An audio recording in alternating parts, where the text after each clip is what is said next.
அன்பு நெஞ்சங்களே, இறைவன் நமக்கு தந்த புதிய நாளிலே இறைவனுக்கு நன்றி கூறி இறை வார்த்தையால் நம் வாழ்வை பயனுள்ளதாக மாற்றுவோம்.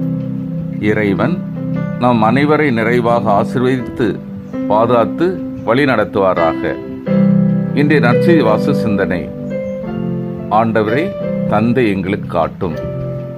யோவான் நற்செய்தி நூல் பிரிவு 14, இறை சொற்றொடர்கள் 7 முதல் 14 முடிய. இதன் விளக்கம் அறிவோம். இயேசுவின் போதனை சீடர்கள் புரிந்து கொள்ளாமல் இருந்திருக்கின்றார்கள். அப்போதெல்லாம் யூதருக்கு எதிராக கூறிய அதே சொற்களை சீடரிடம் கூறுகிறார். நீங்கள் என்னை அறிந்திருந்தால் என் தந்தையை அறிந்திருப்பீர்கள்.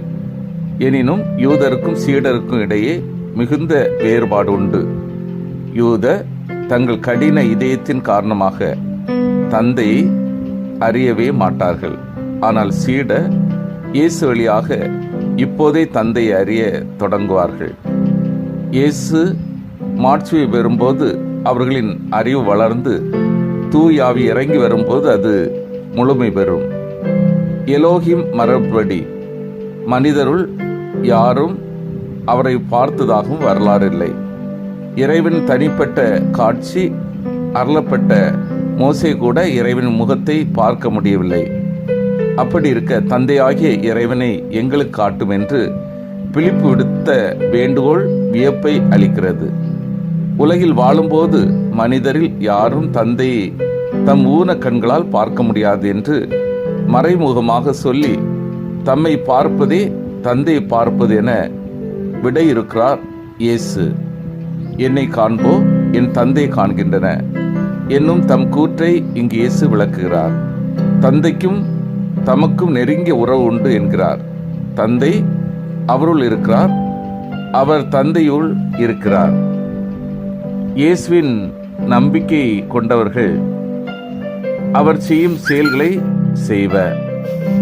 இயேசு தந்தையின் செயல்களை செய்தார், தந்தைக்கு விருப்பமானவற்றை செய்தார். அதுபோல அவரை நம்புவோரும் தாம் செய்வது அனைத்தையும் தந்தையின் விருப்பத்திற்கு ஏற்பவே செய்பவர்.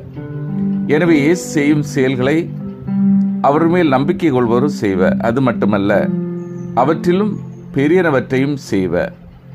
அவற்றின் பெரியன என்பவை யாவை? நிச்சயமாக இயேசு செய்ததை விட பெரிய அரும் அடையாளங்களை அவரது சீடர்கள் செய்ய முடியாது. தொடக்க திரு அவையில் வல்ல செயல்கள் பல நிகழத்தான் செய்தன.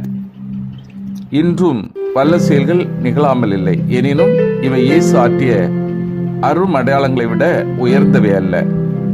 இயேசு செய்தவற்றை விட உயர்ந்த வேறு சிலவற்றை அவர்தம் நம்பிக்கையாளர்கள் செய்யத்தான் செய்வர். இயேசு பாலஸ்தீனாவில் மட்டுமே போதித்தார். ஏற்கனவே சமய பற்று கொண்டிருந்த மக்களுக்கே போதித்தார். ஆனால் அவர்தம் நம்பிக்கையாளர் உலகெங்கும் போதிப்ப. சிலைகளை வழிபட்டோருக்கும் பற்பல தெய்வங்களை வணங்கி வந்தவர்களுக்கும் கிறிஸ்து நற்செய்தி வழங்குபவர். ஒழுக்கம் குலைந்த சீரழிந்த சமுதாயங்களுக்கு கூட கிறிஸ்து நம்பிக்கை கொடுப்ப. பாவத்தின் விளைநிலமாய் இருந்த ரோமையை நம்பிக்கையின் வீடாக மாற்றுவர். இவை இயேசு தம் வாழ்நாளில் செய்தவற்றை விட பெரியன அல்லவா? இவ்வளவு பெரிய செயல்களை நம்பிக்கையாளர் செய்தாலும் அதற்கு காரணம் இயேசுவே. அவர் தந்தையிடம் செல்வதால் தான் அவர்கள் இவ்வாறு செய்ய முடிகிறது. ஏனெனில் தந்தையிடம் செல்லும் அவர் தூய ஆவியை அனுப்புவார். ஆவியானவர் அனைவருக்கு அறிவு புகட்டி ஊக்கமூட்டி அவர்களை அகிலமெங்கும் அனுப்புவார். அதன் பிறகே மேற்கூறிய பெரியன நிகழும். தந்தையிடம் சென்றுள்ள அவர் அவர்களுக்கு வேண்டியதெல்லாம் தாராளமாக கொடுக்கிறார்.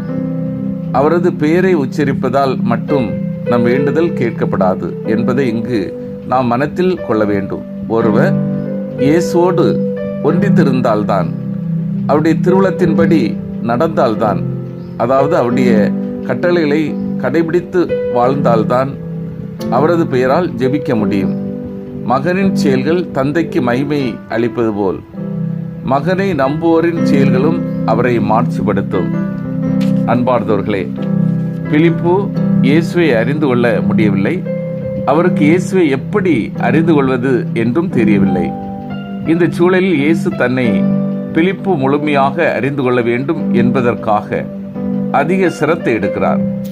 தன்னுடைய வார்த்தையால் அறிந்து கொள்ள முடியவில்லை என்றால் தன்னுடைய நற்செயல்களினால் பிலிப்பு அறிந்து கொள்ள முடியும் என்று இயேசு நம்புகிறார்.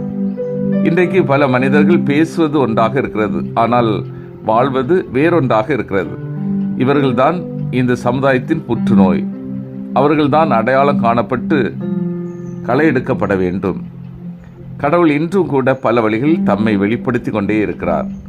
இயற்கையின் மூலமாக, குழந்தையின் சிரிப்பு மூலமாக, பெற்றோரின் அன்பு மூலமாக, அரவணைக்கும் பல கரங்கள் மூலமாக, இறைவார்த்தை மூலமாக இறைவன் தன்னை வெளிப்படுத்தி கொண்டே இருக்கிறார். நாம் இறைவனை கண்டுகொள்ள நம்பிக்கை கண்கொண்டு இருக்கிறோமா? இயேசு வாழ்ந்த காலத்தில் கடவுள் எங்கோ தொலைவில் இருக்கிறார் என்கிற ரீதியில் தான் கடவுளை பற்றிய பார்வை இருந்தது. இயேசு கடவுளை பற்றி புதிய பார்வை நமக்கு தருகிறார். படைத்ததோடு அவரது பணி முடிவடைந்து விடவில்லை.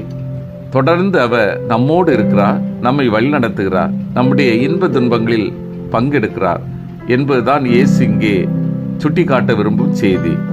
இம்மானுவேல் என்ற வார்த்தையின் பொருள் கடவுள் நம்மோடு இருக்கிறார் என்பதாகும். சிந்தித்து தியானித்து செயல்படுவோம். நான் ஒவ்வொரு நாளும் இறைவனோடு இணைந்து வாழ்கின்றேனா? இயேசுவின் மேல் உறுதியான நம்பிக்கை கொண்டு செயல்படுகின்றேனா? இறை திருவுளத்தை உணர்ந்து வாழ்கின்றேனா? மன்றாடுவோம். வல்லமை மிக்க இறைவா, நாங்கள் அனைவரும் உம்மோடு இணைந்து வாழவும், உம் மகன் வழியாக உம்மிடம் நம்பிக்கை கொண்டு செயல்படவும், உமது திருவுளத்திற்கு ஏற்ப வாழ்ந்து சான்று பகரவும் வரம் தாரும். ஆமீன்.